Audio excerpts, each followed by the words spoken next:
Hey everybody, welcome to the After Bars podcast. I'm Sam. How are you guys doing today? Oh my gosh! It is a Wednesday, I think. Is it Tuesday?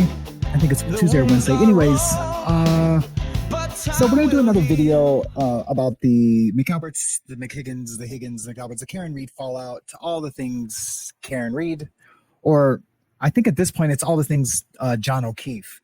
Karen Reed is on her way to starting her life over, and I think we should all leave her be and let her collect her thoughts and do everything that she needs to do to start feeling better. So I know I keep Karen in my prayers. My whole family does. We pray for Karen and her family and the O'Keefe family.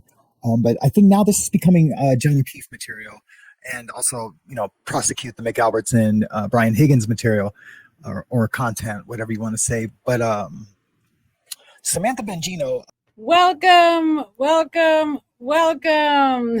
This is the I Don't Belong Here show, and I am your host, Samantha Bengino. Learn with me. She put out another video today called "More Doctor Video Collusion?" ? What extent will the DA go to get his way? I think that's something to do with another case, the last part, but definitely more doctored video.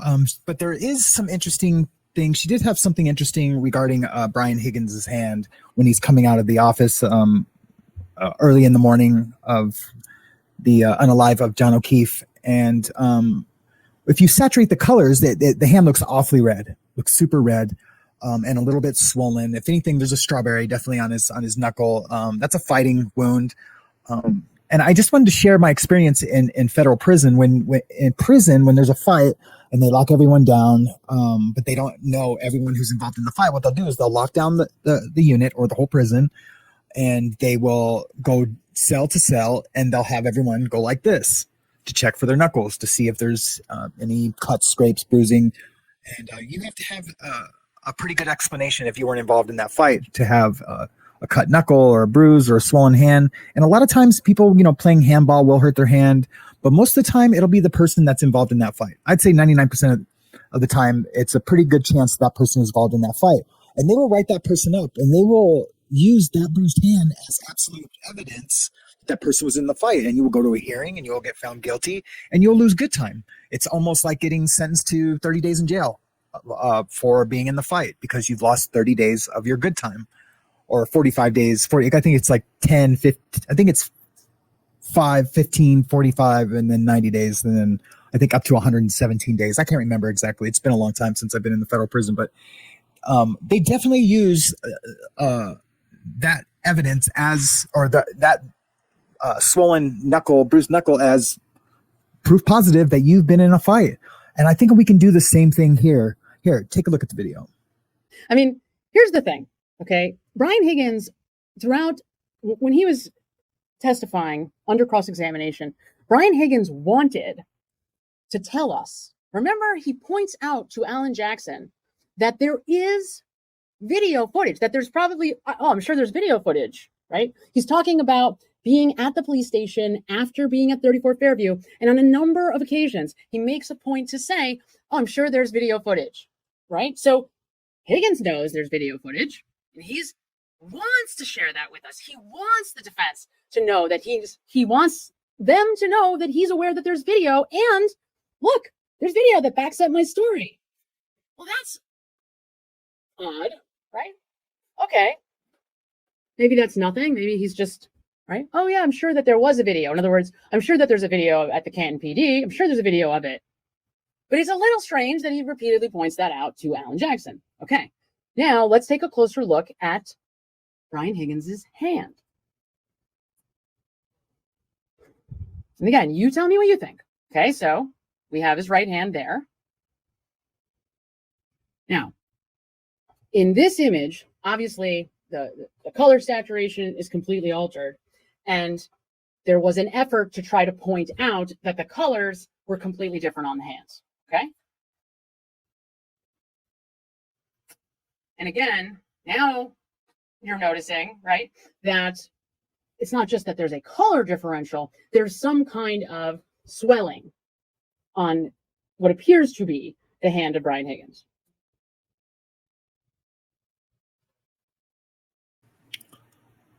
So, I mean, if that's been not doctored, which I believe it hasn't, he was in a fight that night. And it didn't look like he was in a fight at the bar from the bar footage, but he was definitely trying to get in a fight. Take a look. The bar is closing in 5 minutes. It's last call and John offers to buy them a final drink. They decline. Notice here how kind and reserved John appears, smiling and being respectful, while the Bryans are sloppy and have clearly lost control of their faculties.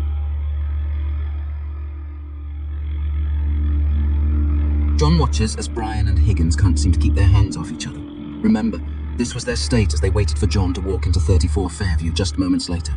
They felt invincible, but in reality were barely able to stand. It's easy to see how John might have overpowered them, perhaps pushing them to take drastic measures, or causing a third person to jump in and help. After all, no one can be allowed to beat up an Albert in his own home. That simply cannot happen, especially by a lower-ranking fellow Boston cop like John. You know what I want to talk to you about? Hey guys, it's Sam. Sorry to interrupt the show, but hey, can you hit that like button down below? It's absolutely free, and it really, really helps the algorithm. But it's their verdict. They've Welcome to the After the Bars podcast.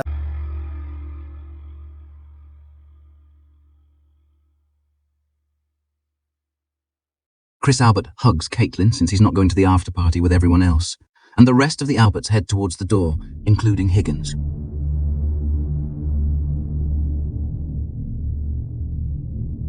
Chris Albert forcibly grabs Higgins by the arm, telling him to stop with the taunting. Higgins looks at Brian for the okay. Chris and Higgins look to Brian. It's fine. Brian allows Higgins to continue. Chris raises his arms and gestures that it's too out in the open, with people watching. But whatever Brian says goes, and Higgins continues. Now, Higgins makes 3 attempts to get John's attention. The first 2 times, John wasn't looking. The third time, Higgins waves his arms and yells. John gets the message and appears to acknowledge it. I believe Higgins was yelling, "We need to have a talk. Go to Fairview." And you didn't say goodbye to John, correct? I don't think I said goodbye to anybody. And you didn't talk to him about coming over to 34 Fairview. No. Brian Higgins, however, you can see in his actions, he wasn't quite so satisfied and he wasn't done. How would you describe sort of the general sort of tone or demeanor within the group at the Waterfall that night? It was fine. Everyone was just having a good time. No arguments, anything like that? No, not at all. Chris Albert knows exactly what was said between Brian Albert, Higgins, and John. And interestingly enough, he decided to walk home instead of attending the after party with everyone else. Karen is still chatting with Karina and doesn't notice any of what had just transpired. We jump ahead to 12:10, and it's time for everyone to leave the establishment.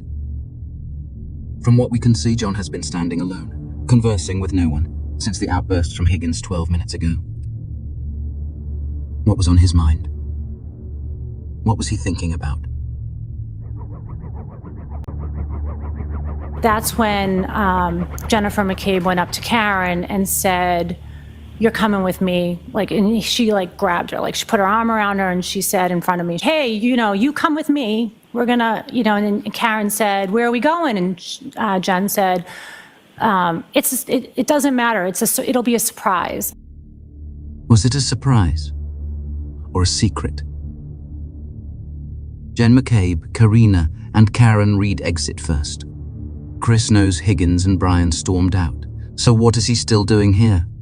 Is he discussing it with John, coaxing him to go there and talk to them? Chris Albert heads to the men's room, using it before the walk home. John stands alone, with just Matt and Nick left chatting in the corner. He decides it's time to go and walks out of the Waterfall bar for the last time. Whatever John thought was up with the Bryans, he kept to himself. And then, of course, Brian Higgins was texting John O'Keefe, "Hey, are you coming here to Fairview? Are you coming here to Fairview?" And then the rest is history. We know what happened. The McAlberts know what happened. Karen Reed knows what didn't happen, and that's that she didn't hit John O'Keefe with her SUV. But we all know what happened. So The FBI, I know they're looking into this still. They're not going to tell Hank Brennan that the case is over. They're just not going to do it. They're not going to tell. If they would have told anyone, they would have told Alan Jackson. And Alan Jackson knows something. You heard him in that radio station interview. He's like, "There's more is coming. More is coming." He joined the civil case defense for the Karen Reed civil case, but more is coming, and he knows it. And you can tell by that confidence in his voice that there's so much more coming down the pike. And you know what? We're going to be here every step of the way here at After the Bars. We are going to be yelling from the top of the roof, "Justice for John O'Keefe." And we're going to be calling for the FBI to investigate this situation. But I don't think we have to call for them because it's already being done. Brian Higgins, your days are numbered, brother. Jen McCabe, your days are numbered, sister. I'm not going to go down the line, but everyone knows. Everyone knows. We just hope that Justice Cannoni and Judge Cannoni, we just hope that she gets dragged along with everybody because she colluded. She absolutely 1000% colluded. What she did was disgraceful. I have members of my family that are members of the bar, and on the East Coast, and they all know it's disgraceful too.